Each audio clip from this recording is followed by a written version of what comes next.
Neurotic Literature by James Lark. This story, The Deepest Cuts. I'm watching Daniel LaRusso sand the floor in The Karate Kid, and it isn't quite as I remember. Comfort viewing, it was meant to be. I grew up in the 1980s, that rich decade full of promise and slightly soft-focused dreams, before digital cameras and CGI made everything look simultaneously too real and completely fake. They didn't make films in the 80s, they made movies. Enchanted windows of wish-fulfilment in which impossibly attractive characters, subtly highlighted by golden sunlight or the opulent colours of fairgrounds and amusement arcades, led us into adventures that were worlds away from our humdrum classrooms and playgrounds. Motion pictures don't look like that anymore. I know I sound like an old person, and increasingly that is what I am, but in those days film had texture. Watch any of the classics. The Goonies, The Never-Ending Story, E.T., or even a forgotten gem like Flight of the Navigator or Daryl. They have a glow about them, an aroma. All right, those are all fantasy films. I was that kind of child. We all were in the 80s. Spielberg and George Lucas have a lot to answer for. But in the age of the blockbuster, even domestic stories were elevated to a kind of magical realism. The Breakfast Club turned being stuck at school into an aesthetically flawless journey of self-discovery. Three Men and a Baby made child-minding for your middle-aged friends look like the ultimate dream. Home Alone put the glamour into being burgled. As I grew older, I realised that even nightmares were bewitching when printed onto 35mm celluloid. The Lost Boys made vampiring sexy. Batman, Tim Burton's version, the best version, gave us corruption and vigilantism amidst fairy tale shadows and spires. Heathers turned being stuck at school into an aesthetically flawless trail of sociopathic murder, and so on. All through the grain and soft lighting of genuine film stock. You might not be able to see the difference, but I sure as hell can. Again, this is ground well trodden by aficionados of a certain generation, presumably to the bafflement of everyone who grew up with the sterile perfection of digital media. But what we had was better. And often enough I watched those films on a screen big enough to marvel in the texture, to admire every blemish, every scratch and dust spot, magnified to such a scale that there was no missing their imperfect beauty. More often than that, I would be viewing through the even more fascinating imperfection of videotape, fuzzy and wobbly, the extent of the glitchiness depending on how many times a particular movie had been rewound and rewatched. I'm not going to start banging on about the romance of the good old video rental shop, not least because I'm a bit suspicious of that kind of nostalgia. They were pretty grim places in some ways, and I can also recall the disappointment of getting halfway through a movie only for the tape to give up altogether, the lines closing in from the top and bottom of the picture until the whole image was drowned in distortion, or the video player spitting out the tape in disgust. No, I'm not a completely hopeless romantic. I know that some things weren't as reliable as they have become. Even so, the memory of going into Top Video to pick out a film does still make my heart skip a beat. There was something magnificent about the way those garish VHS cases filled your field of vision completely. So many choices, stretching from the floor to the ceiling, and all around you, every vivid rectangle beckoning with the promise of a new world to explore. It resulted in a feeling of wonder that I do not get from browsing film selections on a streaming service, and I'm not convinced that anyone else does either. Ever seen a kid's face fill with awe as the choices flash up on their oversized 4K smart TV screen? I didn't think so. That is probably why I still like to buy things on Blu-ray, from an actual physical shop in an actual physical building. Or not even buy them. I enjoy simply browsing sometimes.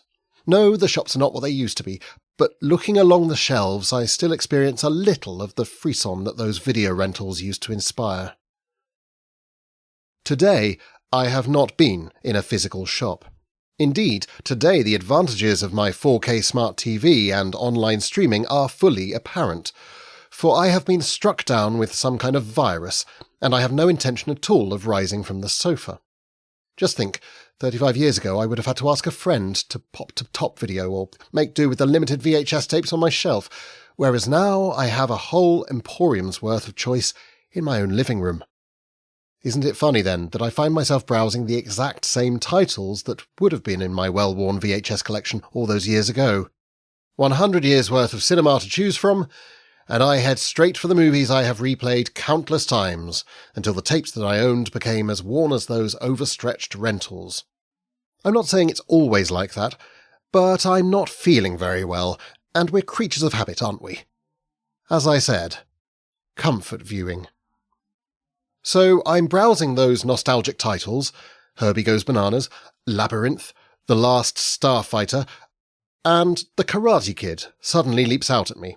I don't mean that Daniel LaRusso sidekicks his way out of the screen with his hands raised like a kind of reverse poltergeist, just that I catch one glimpse of his earnest face, those big brown eyes and that look of determination, Mr. Miyagi's lotus flower bandana tied around his head, and I'm taken right back to the time when he was a bit of a hero of mine. His face even adorned my wardrobe door for a year or so, next to Rob Lowe, Corey Haim, and Gizmo. But of course he was my hero. That's exactly how he's written to be. An underdog, a fish out of water, the kind of boy we all thought we were, who beats the odds to win the day and get the girl. How I envied him, and, slightly less consciously, the girl. All naturally, while beautifully lit and framed, captured like one of Caravaggio's young men on eternal celluloid. You've probably seen it. Or perhaps you've seen the new one, all gritty urban scenery and a far more realistically plain-looking kid doing karate. I haven't, but I had the streaming service aggressively recommending it until I demanded the real thing. In case you don't know the concept, though, the kid in question is Daniel LaRusso, a new arrival in a town where, inexplicably, almost all of the other boys he meets want to beat him up, and, equally inexplicably, a posh young lady he spends most of his time avoiding wants to be his special friend. I say he's a kid, and the film is a bit confusing on this point, because whilst he looks about 13 years old, it transpires that he has a driving licence. A little later on he celebrates his 18th birthday. I don't remember this being confusing back in the 80s, but then back in the 80s he was older than me, so I suppose I took it for granted that he did older kid things. Watching it again, it struck me as a little bit odd. Even more confusingly, when Ralph Macchio first played the character, he wasn't a kid at all, but an impossibly youthful 22-year-old. That's beside the point, though. The main thing is he befriends his kindly neighbour Mr. Miyagi, who turns out to be a karate master and who teaches him some skills which come in handy with the aforementioned other boys. I suppose the whole setup was cashing in on a bit of a fad at the time, because I remember a lot of my friends were working towards their green belt. I think we even had a little demonstration in school assembly once. Or did the film come first and the fad result from it? Maybe a bit of both. Anyway, whether a trendsetter or a slave to fashion, the film's basic DNA is something you can work out from everything I've told you, probably along with the general plot. Which doesn't matter in the least, because it's all done with charm and style and a thumping 80s soundtrack. And whether you identify with Daniel as a kid, or a slightly older kid, or the kid you once were, there's only one way you'd want the film to end. Only, like I said, it isn't quite how I remember. The story is the same, but there's something about the emphasis that's a bit off, not quite right, not quite the way it was when I was younger. I know well enough that the memory cheats. Believe me, I've had sufficient illusions shattered over the years. I've learned the disappointing truths that Teen Wolf isn't nearly as funny as I thought, or indeed funny at all, that the shark in Jaws 3D looks neither three-dimensional nor like a shark, that the spectacular legend is actually mind-numbing nonsense from start to finish. But bear in mind that I have seen The Karate Kid more times than you've crossed the road. If I watched it with the volume down, I could fill in all of the dialogue whilst hammering out an approximation of the soundtrack on a Casio-tone MT46. And what I'm watching now is definitely not right. My unease sets in as Daniel embarks on a series of jobs for Mr. Miyagi. If you've seen it, you'll know exactly which bit I'm talking about.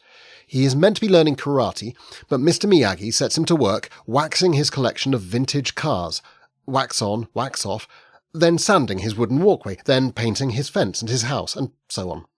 It's not a montage, but it's cleverly woven into the plot at the exact point when you really expect Daniel to be doing some karate.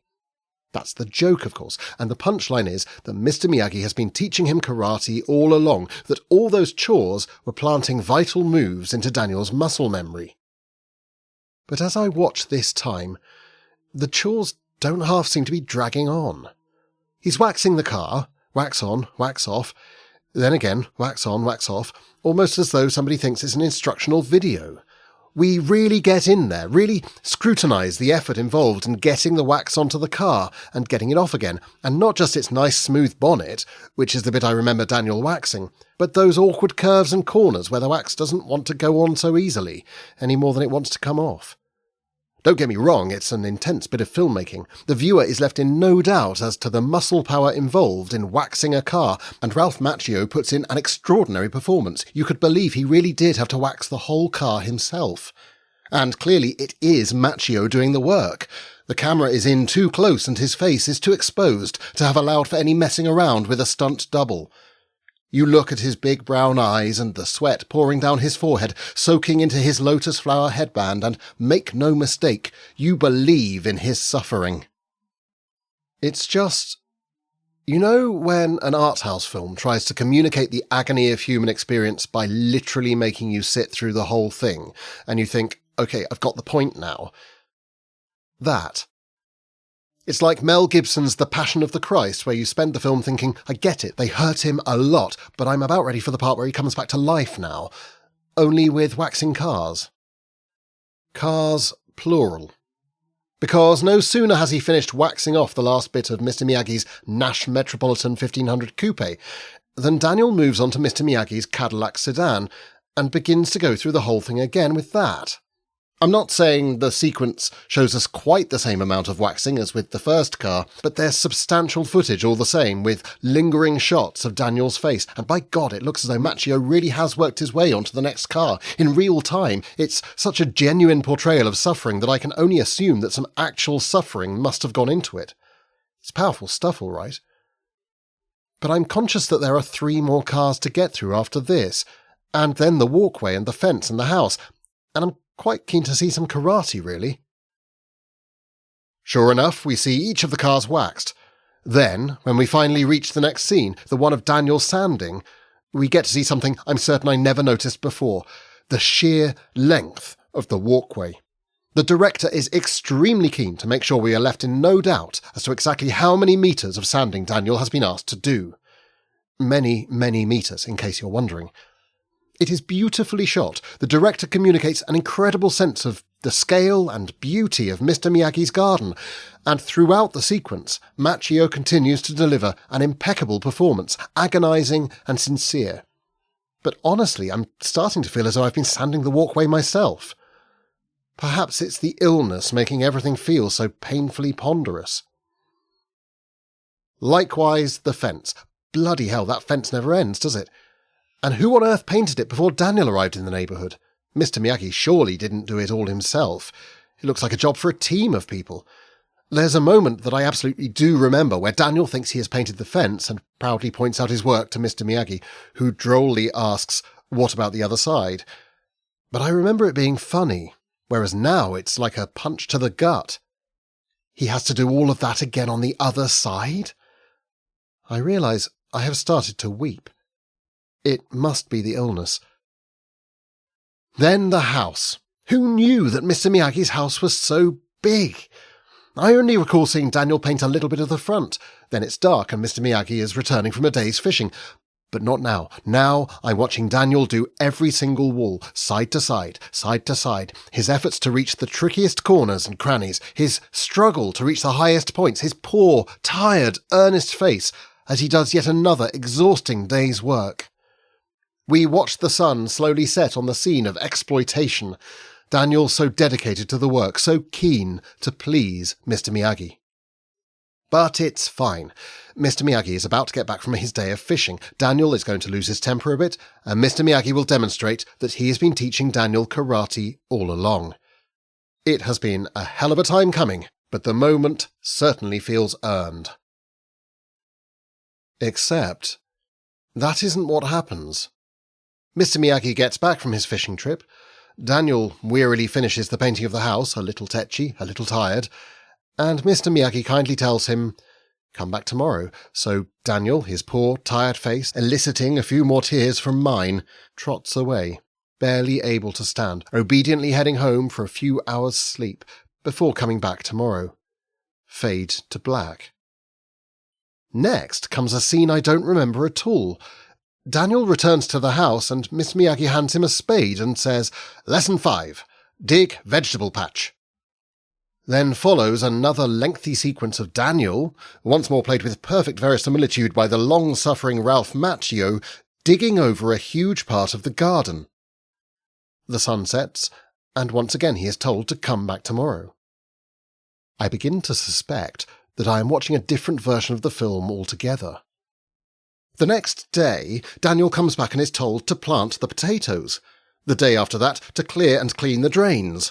The next day, he is told to sweep the chimney, a ghastly sequence that could have been pulled from a Dickens adaptation. Macchio's face is so gaunt and drawn, he looks as though he's going to walk off the picture any moment. And still, the household chores keep coming. Daniel scrubs the floors, washes the windows, launders the curtains, strips and varnishes the furniture, builds Mr. Miyagi a barbecue from the pile of bricks in a corner of the garden, digs him a swimming pool. Each day ends with Mr. Miyagi saying, "Come back tomorrow," a mysterious smile flickering across his face, and Daniel keeps coming back until the house is transformed. He wallpapers the living room, harvests the crops, cleans the pool, tarmacs the drive. Then, and at this point I absolutely know that this is not the film I have seen before, then the film ends. That's it. There is a final glimpse of Daniel's shattered, perspiring face, a final shot of Mr. Miyagi's mysterious grin, and the theme music kicks in as the credits roll. How can I be sure this is a different version? Because the one that I remember from my childhood ended with a karate tournament. Because The Karate Kid, when I last saw it, actually included the kid in question, however bloody old he actually is, doing some actual bloody karate. I scan the information about the film provided by the streaming service, but all it gives is a generic synopsis, the year of the film's release, a cast list.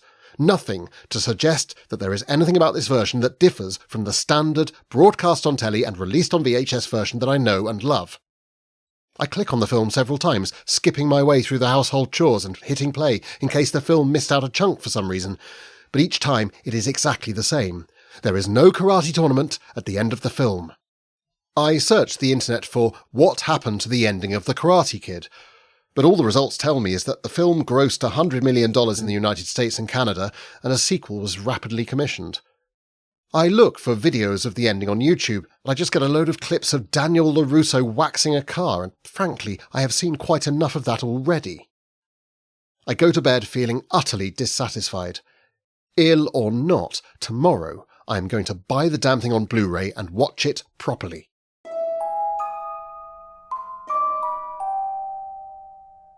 I still feel absolutely awful in the morning. I can't help but wonder bitterly if the experience of sitting through all those chores has made my illness worse, but I'm determined to watch the proper Karate Kid, the one from my childhood. I'm yearning to watch Daniel LaRusso kick Johnny Lawrence's ass, so I wrap myself up and walk to the end of the road to catch the bus, feeling my age and then some as I journey into town sitting amongst a load of pensioners. There is one medium-sized generic home media store remaining on the high street, and like I say, these shops are not what they used to be. I start at the end of the Blu-ray stand and work my way along, almost superstitiously slowing down on the approach to the letter K, because the worst thing will be to find out that they don't have it. But halfway along the stand, nestled between Kaboom and Katy Perry, part of me, there it is, The Karate Kid. It has a cover design I don't recognise, a tasteful montage showing LaRusso, Miyagi, a crowd of karate fighters, and an evocative silhouette of a karate kick, all with the slick digital look of 21st century design, worlds away from the simpler close-up of Daniel LaRusso that decked the VHS version. I turn over the case in my hands, checking the information on the back. I don't mean to be suspicious, but this feels like an imposter, and I must know that it's the proper version. And certainly there's nothing to suggest that it isn't. Mind you, there's nothing to reassure me that it is. I take it to the counter. Does this version of The Karate Kid, is there a fight at the end of this one? There's a boy behind the counter, far too young to understand about the original film, the texture of 80s cinema, or why it matters. I've seen a different version, a version of this film that isn't right, I hesitantly explain. You know this isn't the recent one, right? The boy asks. This one's like really old? I know this is not the remake, I tell him through gritted teeth. We got more on order. They keep selling out. Who knew kids bought Blu-rays, huh? But it'll be in tomorrow or the day after if... I don't want the remake, I impatiently interrupt him. I want this one, or rather the original one, the proper one. All I want is to check that this is the original. He takes the Blu-ray from my hands and checks it. This is the original, he says confidently. But it's the original with fighting at the end of it. How do you mean? It ends with the tournament, I insist. It's not just waxing cars and...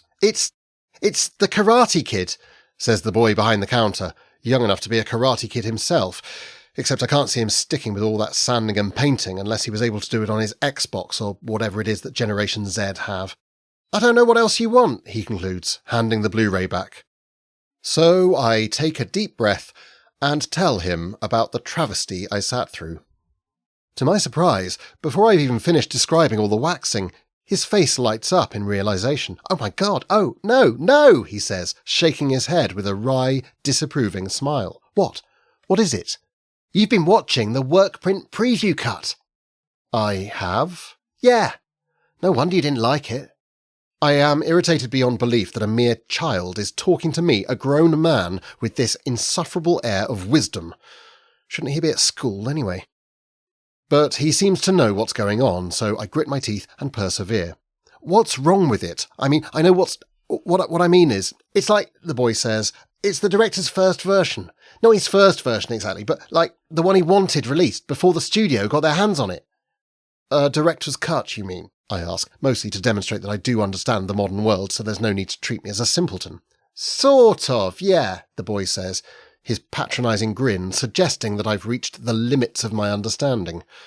I'm half inclined to call social services and inform them of his blatant truancy, but my curiosity has been roused, so I continue to listen to his inarticulate drool.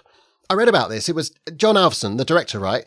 He wanted it to be this film about struggle, like a proper personal journey for this boy. Right, I agree, remembering the perspiration I'd seen, waxing cars, painting fences and so on. All of that, says the boy. Then the studio get their hands on it, and they're like, we think this film needs some actual, karate in it, and they take the film off him and totally recut it. I consider this for a moment. I've got to say, I think the studio had a point. Yeah, but Alverson's been campaigning for a release of the original material, the boy explains, which for a long time they thought had been melted down and used to build the Hammersmith flyover. Used for what? That's an urban myth, I think, says the boy, waving his hand dismissively. Why would people building the Hammersmith flyover need bits of melted down film from America? I don't know what they used to build roads. The Hammersmith flyover was built in the 1960s, wasn't it? As if he'd know. Anyway, he concludes, they discovered a whole stash of material in a warehouse, and he's been able to release his version, only he ran out of time, so he was forced to cut most of the ending. Oh, it all, thankfully, makes sense. So that's the version I've seen. The reviews said it was shit. So, I look at the Blu-ray I'm holding. Is this that version, or does it say work print preview cut? He asks me slowly, like a parent speaking to a toddler. I grit my teeth again. Not that I can see. Should be fine then, says the boy. I don't think the work print preview cut got a proper release in any case. Everyone thought it sucked. I hand over my credit card. As soon as I get home, I put the shiny new disc into the player, happy at the prospect of spending the rest of the day on the sofa watching films and eager, following last night's disappointment, to watch Daniel LaRusso doing some karate. It begins well. If you've seen it, you'll know that the film opens on atmospheric shots of Newark, New Jersey. We pan down onto an aerial shot of a car leaving a downtrodden neighbourhood and, as the opening credits flash across the screen, we're on a journey to Los Angeles through gloriously atmospheric scenery. The car throws up clouds of dust as it speeds past New Jersey farmland, and in voiceover we hear Daniel's mother announce, "California, here we come," while Daniel responds in an unnecessarily snippy way because he's not keen on the move. The immaturity of his attitude further confuses the issue of Daniel's age, because whilst understandable in a boy the age he looks, it's kind of dickish behaviour from a 17-year-old. Also from a 22-year-old. It's instantly evocative of that era of cinema, which spawned a million aerial montages of open vistas with a stirring soundtrack completing the canvas. In this case, it's a rhythmic, brassy score by Bill Conti, promising all kinds of excitement to come. And I am suitably stirred. Besides being an effective piece of scene setting, it's efficient storytelling. Daniel and his mother are crossing the USA, a cinematic road trip as old as film itself, so we get a sense of the scale of the journey as New Jersey gives way to Pennsylvania, as we traverse verdant countryside, cross rivers, and the landscape becomes drier and more rugged with the sun setting behind it. The roof of the car glints in the golden glow as it turns the corner into the driveway of a rather grand hotel. Daniel and his mother alighting for presumably one of several stops in what would in real life be something like a 40-hour drive. The credits are still flashing onto the screen, and so far we have only seen Daniel and his mother in long shot, because this is still all set up. Their first scene proper happens when they arrive in LA. And it suddenly strikes me that they've still got a very long way to go, because I realise where they are. They're in Cincinnati. I know this not because I have visited Cincinnati. I know it because I have seen Rain Man. It is in Rain Man that I have seen this very hotel, in fact, and absolutely not in The Karate Kid. It doesn't even make sense that this hotel is in The Karate Kid. For all that Cincinnati is probably a perfectly sensible stop-off point at the end of the first leg of their car journey, how the hell can Daniel and his mother afford to stay in such a classy venue? The original film showed them emerging from a run-down motel, not bedding down in a joint apparently modelled on a stately manor. No explanation is offered, but the sequence is still going, Bill Conti's rousing music moving up a gear as the sun rises over Cincinnati, and the road trip continues, though there are no credits flashing up on the screen anymore because there are none left to display. Surely that was the whole purpose of this sequence. Another distinctive feature of films from the 80s, the last era of lengthy opening credits before the summer blockbusters of 1989 went for a title-only approach. We still haven't properly met Daniel and his mother, though they're happily chatting away on the soundtrack as we follow their car in long shot through the prairie landscape of Missouri towards its next destination, which I know for a fact is Tulsa, as featured in The Outsiders, just as I can immediately identify the bridge they drive across to get to their final stop-off as being in New Mexico, the location for twins. The film has now run to over an hour. All this time, Bill Conti's uplifting score has been building and building, occasionally making way for the small talk in the car. The journey reaches the iconic and reassuringly familiar vistas of Sedona, Arizona, seen in any number of westerns, as well as National Lampoon's Vacation and, if memory serves, by this stage I'm not sure it does, The Karate Kid. Then we reach another familiar destination, Daniel's new house in Los Angeles. At last, the vehicle pulls up and Daniel leaps out of the car, in close-up, at last! At which point the film fades to black, and the end credits begin. I'm furious. Mostly because of the film, but also because of the interruption to my planned day on the sofa, because I can't carry on sitting there now, can I? I knew you'd be back. His smirk would make even Mr. Miyagi lose his inner peace. I need to speak to your superior, I tell him. With my bunged-up nose, it comes out as a petulant whine, a far cry from the show of strength I had played over and over in my mind on the bus. Faced with the boy's calm smile, I'm self-consciously on the back foot. Don't you want to hear how I knew you'd be back? Tired all of a sudden, I tossed the Blu-ray onto the counter. Just give me the refund. I had been going to demand an explanation, take out my anger in a customer is always right style rant. But all I want now is to go home. Not without a refund, though. I've been reading up on it. The boy holds up a smartphone and gives it a little jiggle. Not supposed to be using this at work, but we had a quiet morning. Yes, well, I say. Then, in an attempt to take him down a peg, you'd best be careful I don't report you for that, too. Why would you do that? he asks earnestly, somehow managing to make me feel even smaller. Then he shrugs. Anyway, there's a really interesting story behind this Blu-ray. No, I say, exasperated. There is not. There is no story at all. There's not even any karate in it, which, I'll remind you, is specifically the thing that I asked for. Ah, yes, well, turns out this release came after the workprint preview cut did the rounds, right? The one with all the waxing. Exactly, which was circulated by John Alverson without the agreement of Columbia Pictures, so they all had a massive falling out, resulting in this legal battle over who owns the footage. Oh, so I'm not as interested as the boy clearly is, but I came to demand an explanation, and this feels as though it might be leading towards one. Who does own the rights? That's really complicated, says the boy as if he suspects that I'm not advanced enough to understand. Do you subscribe to Sight and Sound? Do I what? Look, never mind, he says. It's all over the internet. You can read about it yourself. The point is, Columbia wanted to release their own extended cut, but while the issue of ownership was in the hands of the lawyers, they didn't dare use any of the extra footage from the Alverson cut, so they found a load of stuff to add to the journey at the start of the film instead. But it's rubbish, I said. There's not even any karate in it. That's what all the reviews say, the boy agrees. He fixes me with that grin again. But I've got some good news for you. Is it that you're going to give me a refund so that I can go home and not be part of this conversation anymore? If you're not interested, he says, completely undermining my sarcastic attempt to reassert my status as the customer who is always right. It's all the more galling that he seems to have done this unconsciously. He picks up my rejected Blu-ray and begins to tap details into the computer in front of him. Hang on. I know that I'm taking the bait, but I don't care anymore. What good news? He keeps typing into the computer for a moment or two, making me wait for the answer, then looks up and leans forward. Columbia and John Alverson have sorted out the whole rights issue, he says. Big industry announcement, about 8 months ago. They've come to an arrangement that all parties are happy with. Thank goodness, I deadpan. That was going to keep me awake at night. Point is, he says knowingly, it means the material is available again. They've announced a re-release, the ultimate version. Is the ultimate version, I tentatively inquire, the original version? The one that has Daniel LaRusso doing some actual karate at the end?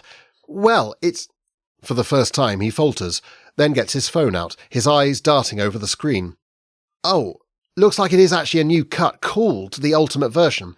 Alverson and the studio have been working on it together. Listen, we are delighted to announce that thanks to the support of Columbia Studios and the cooperation of all the key cast and crew involved in the original productions, we will finally be able to release The Karate Kid in a version that will fully realise our original intentions in a way we were never able to achieve the first time round. All of the artefacts have been restored and upscaled to 4K resolution with... I hope that's not a phone, Patrick. We both turn to see a red-faced woman standing in the doorway to a back room, trying, with only moderate success, to rest a hand disapprovingly on her hip whilst lugging a cardboard box in the other arm. All of the boy's cocky confidence evaporates as he briefly tries to conceal his phone before realising the futility of that course of action, glancing at me with a helpless look that I find unexpectedly charming. If you don't mind, he's helping a customer with an inquiry, I tell her. Is that what it is? She grumpily responds, then disappears back through the doorway. Patrick flashes me a grateful smile. That's it, really, he lamely finishes. The ultimate version ought to be released next week. I don't want the ultimate version, I tell him. If it wasn't already clear, I want the proper version. So there's a special edition 7-disc steel book, he explains, reading off his phone, containing the ultimate version, the studio extended cut, the international prototype, the plastic metal trophy version, the... Is there anything, I interrupt, losing patience again, anything at all saying where I can get the actual film, the original version, the one released in 1984? Not exactly, he says, sounding a little desperate. Look, there are 7 versions listed here. I can't believe that one of them won't be the one you're after. But it doesn't actually say that. 7 versions, he repeats, plus some really cool extras. He screws up his face and scrutinises his phone intensely. There's one called the Strong Route Theatrical Release. That sounds promising, right?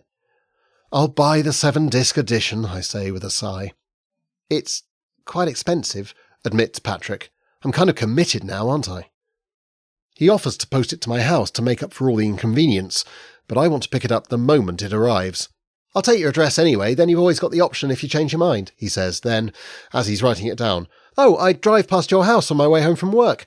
I'll drop it round myself if you want." "How do you mean, drive?" I ask, confused. "In a car?" he patiently explains, doing a little steering wheel mime which I should probably find annoying, only I've slightly warmed to him since becoming his co-conspirator against the old bag in the back room. But surely this child is not old enough to drive. Perhaps I'm just a dreadful judge of age. "Not to worry," I tell him vaguely. "I'm sure they don't pay you enough to do deliveries as well as everything else." "Probably not, but I do like a satisfied customer," he says, winking.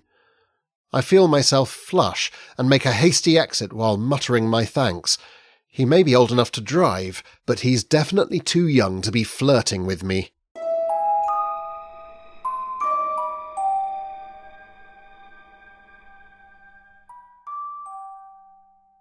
I walk home, too impatient to wait for a bus, wondering how it is that a film for which I paid $12.99 in 1988 has just cost me the best part of £100 to repurchase.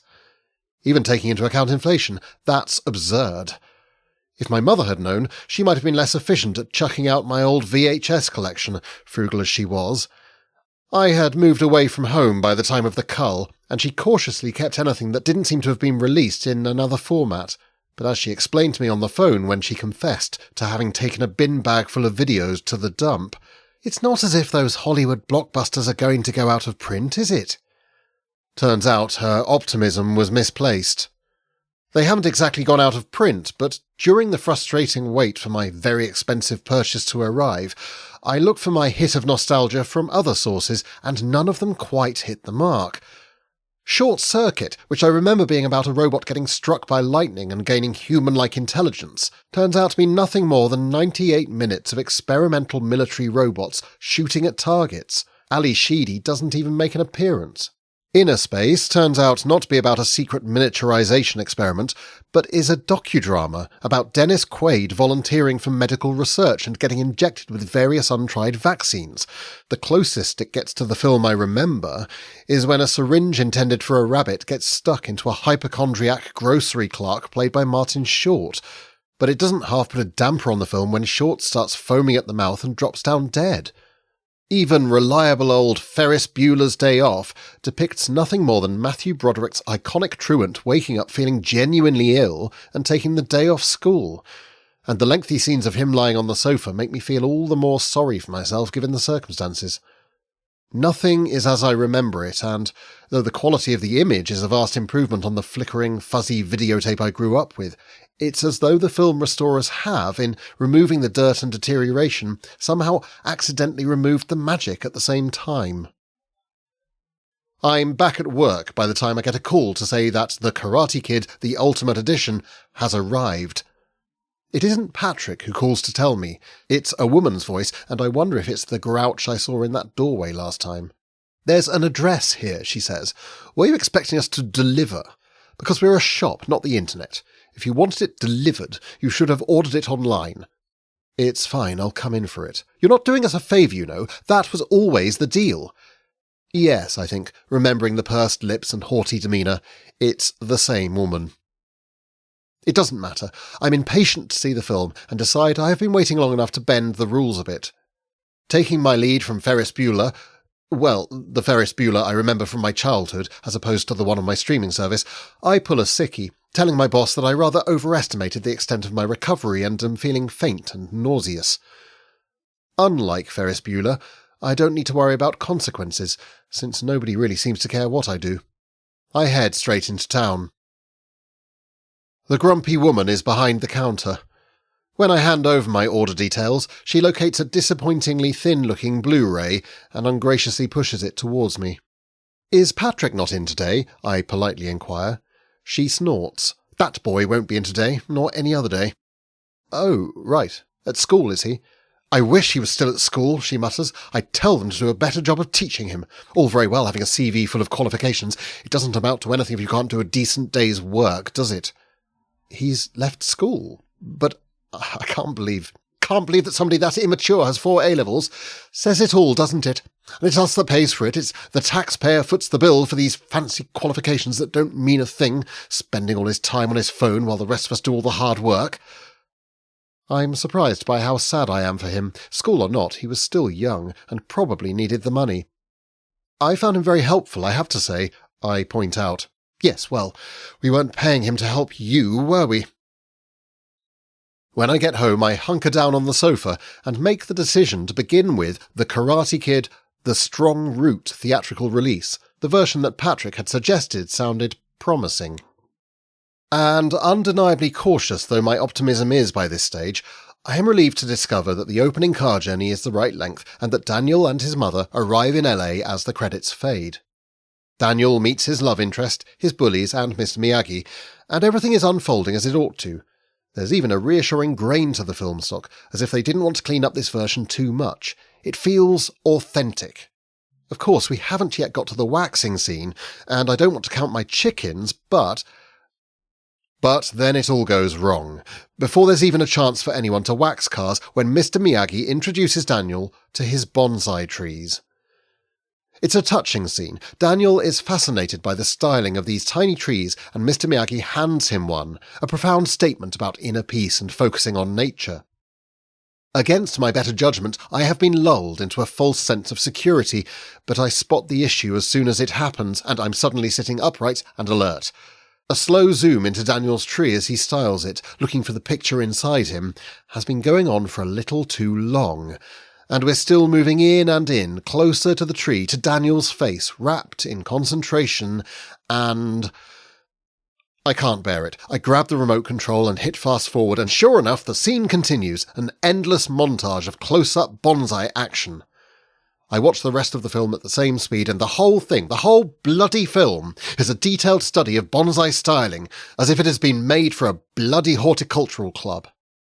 I whip the Blu-ray out of the player in disgust, not even bothering to put it back in the case, then remember how much it cost and recover it from the carpet before selecting another disc, this one labelled the 5-to-1 problem cut.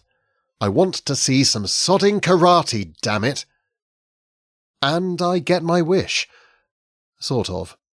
This time the moment the film goes awry is when Daniel and Mr. Miyagi visit Cobra Kai, where the bullies are taught karate by the sadistic ex-Special Forces John Kreese. They survey the scene from the doorway.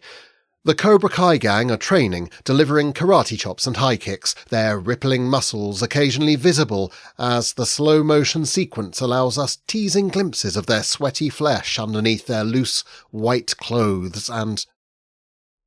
Did it always used to be this homoerotic? I'm not saying there wasn't an element of that in the film I know and love, but I don't remember there being this much slow motion, or this much soft focus, or quite so many close-ups of heaving, dripping sinews and plump, pouting lips. I give it another 5 minutes before concluding that this is where this particular version is determined to stall, and a quick fast-forward confirms that apart from a couple of scenes of showering, this cut has no desire to move on from Cobra Kai and its posse of masculine splendour. I'm a little more careful putting this version back in the case because, well, you never know. And it was expensive. Next, I give the Digging to Grave prototype a try, though, to be honest, by this point I've lost any hope of finding the original cut, and while this one follows the familiar pattern, from the moment Daniel first meets the gang on the beach, there's something tonally off about it. I recall him getting a bloody nose when I last watched it, but I don't remember his ear hanging off like that. The next attack is even more brutal. The gang run Daniel's bike off the road, and unlike the version I saw as a child, it isn't the bike that gets mangled, but Daniel himself, his leg twisting the wrong way with a painful crunching noise. And when he inspects it, there's a bit of bone sticking through the skin so realistically that I feel a bit sick. Maybe the version we grew up with had been censored for TV. It's the Halloween scene where everything kicks off. As per my memories, Daniel goes to the school party dressed as a shower, it's a long story, and turns a hose on his main rival Johnny, who retaliates by pursuing Daniel through the night with the rest of the gang. Then a figure bursts out of the shadows, and it's Mr. Miyagi, only instead of sending the gang on their way with a skillful series of karate moves, This Mr. Miyagi is wielding a machete and sets about Daniel's tormentors with a determined frenzy, ignoring their screams and pleas for mercy as he hacks limbs from their bodies, leaves ragged, bloody gashes in their faces, and finally decapitates Johnny with a single vicious swipe of the huge blade. All filmed with gratuitous clarity, not a single thing left to the imagination. Mr. Miyagi finishes the scene standing over a pile of corpses, dripping from head to toe in streaks of deep ruby, a ghastly low-angle shot in which Daniel stares up in wide-eyed admiration and reaches out to take the machete that his mentor is holding out to him. I realise I'm shaking and drenched with sweat. We cut to Daniel and Mr. Miyagi striding into Cobra Kai with knives and swords strapped to their bodies. Daniel raising nunchucks as he confronts the remaining fighters. Mr. Miyagi sizing up against John Kreese, then bringing out a gleaming katana. I hurriedly reach for the remote control. I have seen enough, and there clearly isn't going to be anything homoerotic about what follows. Apart from the new Ultimate version, I am left with something called the Young Flower Old Prune version, and since I absolutely refuse to watch any cut with the word ultimate in the title, that's what I put on. It is immediately much closer to what I was hoping. The same, really, except that it's not. There's a subtle change of emphasis, and I'm trying to put my finger on what's making me uncomfortable. Maybe this is the right one after all. Maybe my experience of all these other versions has made me unnecessarily wary. Maybe any film remembered from childhood would look different to someone expecting to find something wrong with it. Either way, I'm on edge. Daniel meets Mr. Miyagi, who mends his bike, the first of many kindly gestures, only is it a kindly gesture? The scene in which Daniel thanks him is edited to suggest something else, Daniel's innocent gratitude momentarily sitting in contrast to a close-up of Mr. Miyagi's face and a kind of leer, though it's so brief that I must have imagined it. It happens again in the bonsai scene. As Daniel expresses his fascination in the tiny trees, there's a glimpse of a different fascination in Mr. Miyagi's face, and when he hands the tree to Daniel, he brushes the boy's hand with his. He watches intensely as Daniel styles the plant. He's barely in focus, but is that a glint in his eye? By the time Daniel's mother arrives to collect her son, there's a knot in my stomach. Mr. Miyagi gifts her a tiny tree of her own, and I want to scream at the TV screen, "Run away! Get your child out of there and lock all the doors!" But with naive stupidity she is smiling and thanking him when all the time her sinister neighbour is grooming her impossibly young-looking teenager. Suddenly I'm seeing ulterior motives everywhere. When Mr. Miyagi intervenes after the Halloween party, he has simply seen an opportunity to lure Daniel back to his house. When they visit Cobra Kai, Mr. Miyagi keeps one hand on Daniel's shoulder and smirks at the homoerotic display like a grown-up illicitly introducing a minor to pornography. When he sets Daniel to work on his cars, his walkway, his fence, he surveys each of the chores with an inscrutable expression, the camera taking up his gaze to show us the vulnerable teen catering to his every whim. The whole thing is horrific, even though I find myself constantly asking myself, was it always like this? The 80s has its fair share of films that have aged into uncomfortable spectacles of pre-Weinstein leery exploitation. Is this simply one of those? Was The Karate Kid always a film about grooming? The thing is, for my generation, Mr. Miyagi always stood for wisdom, for kindness. He's an iconic father figure. What I'm seeing now, it's like seeing Santa Claus hit on your best friend. And then we reach a scene that, in all honesty, was already a little uncomfortable, when Daniel finds his mentor drinking heavily and pressing a bottle on him. I doubt it would be written in quite the same way now, though it turns out to be an important piece of character development, filling in some gut-wrenching details about Miyagi's experiences as a soldier in the Second World War. Only, the scene I'm watching now is gut-wrenching for the wrong reasons. Mr. Miyagi is forcing the drink on Daniel, pouring him a glass and literally forcing him to down it, then refilling his glass, emotionally blackmailing him to drink by telling Daniel about the anniversary of his wife's death. And the poor boy does drink, and gets gradually more unsteady on his feet until he is barely conscious, and we get a sudden close-up of Mr. Miyagi as he straightens up and smiles. My heart skips a beat. Mr. Miyagi was only pretending to be drunk, and when Daniel passes out, Miyagi drags his defenceless body to the bedroom and... This time, I don't even reach for the remote control. I watched the whole sickening spectacle with tears coursing down my face. The abuse on screen is symbolic of the violation of my childhood memories of something pure and wonderful that I held dear and that will never be the same again. I watched the rest of the film without really watching, everything that follows tarnished by what has happened and by the presence of Mr. Miyagi's leering face. Even Bill Conti's music matches the sense of desolation, an unutterably sad strain underscoring everything that happens, weighing down Daniel's birthday with aching harmonies, undercutting Daniel's victory at the tournament and the smiles on everyone's faces with a jarring dissonance that carries into the credits.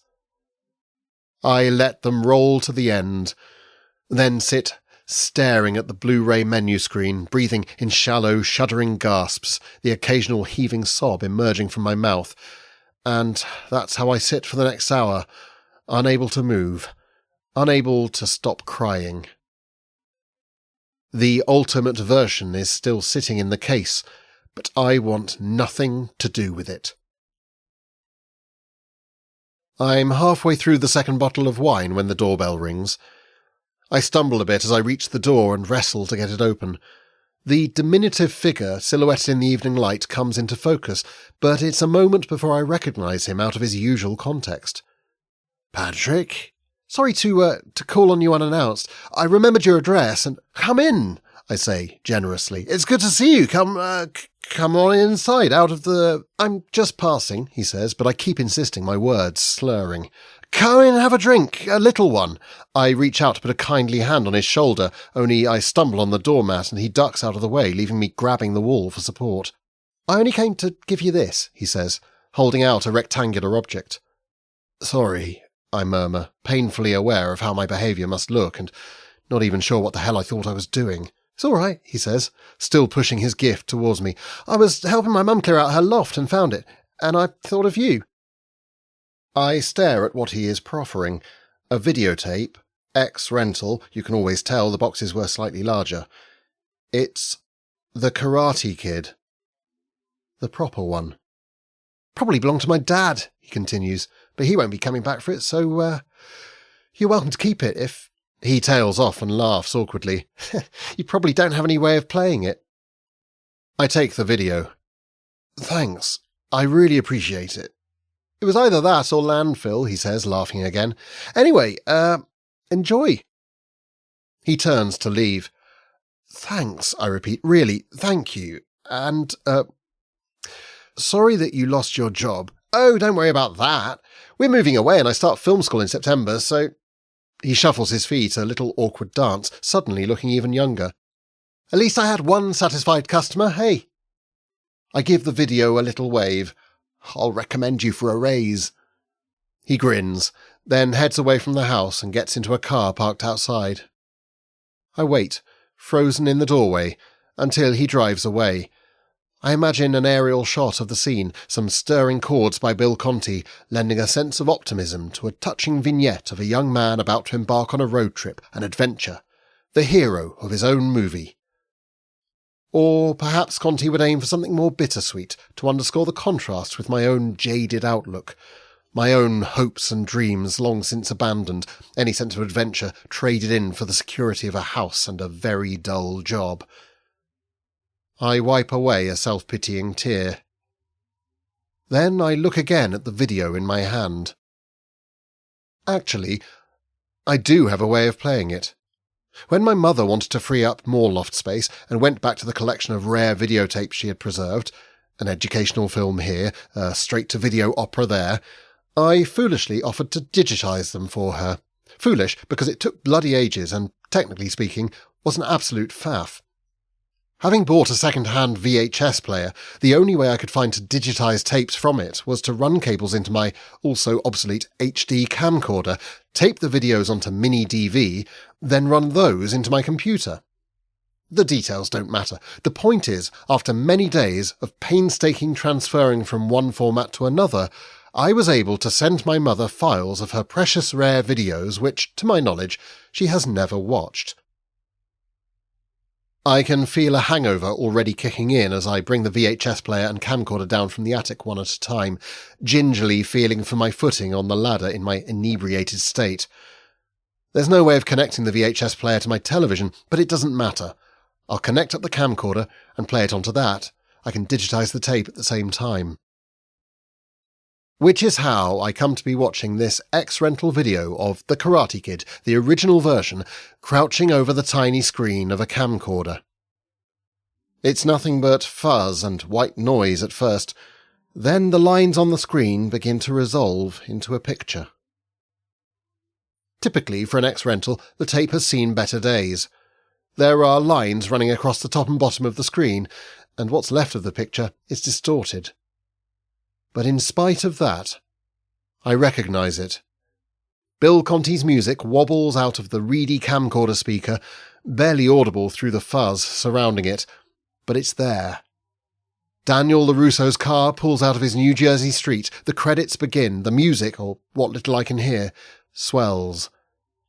It disappears into a burst of static, then briefly bobs across the screen, a flash of a car in Arizona, a fragment of Daniel's conversation with his mother.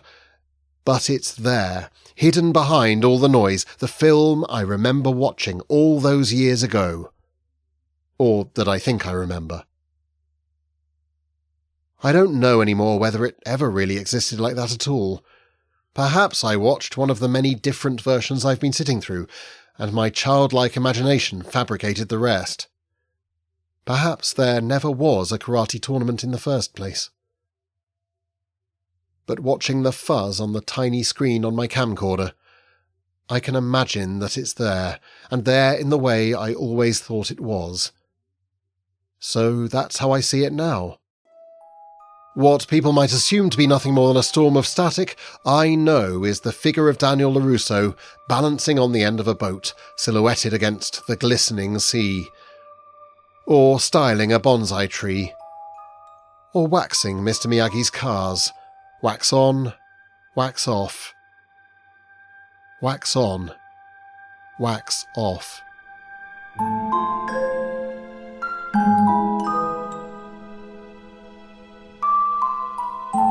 You have been listening to Neurotic Literature, written and performed by me, James Lark.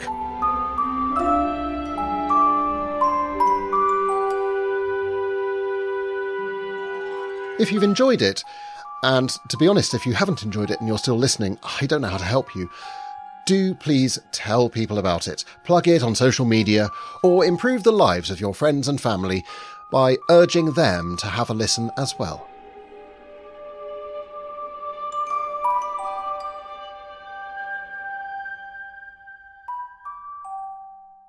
Somebody who enjoyed a previous episode of this podcast told me that I ought to set up a Ko-fi account so that people who want to show their appreciation financially can do so.